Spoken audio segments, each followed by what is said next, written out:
Gesinsi, šalta banga. Aš tave prisiminsiu ir vėl. Gintarinė jo Palanga. Taip jau atsitiko, kad Palanga tapo man kažkokiu antruoju miestu po Vilnių, nes nuo pat vaikystės, žinoma, su tėvais važiuodavau tokia fantastiškas žygis ilgas, kelių žemaičių plentu. Ir kiekvieną vasarą, atvažiuodami į Palangą, Marčiulionis su Višniausku kasetę nusipirko Kernagio dainelę, aš pasiklausydavau.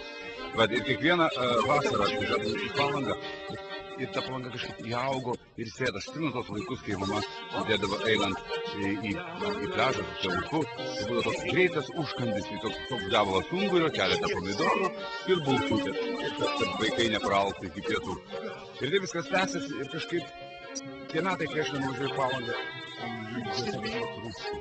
Todėl, kad bent ir man asmeniškai tai yra kažkokia šventė. Palanga yra šventė, kuri visada šventė.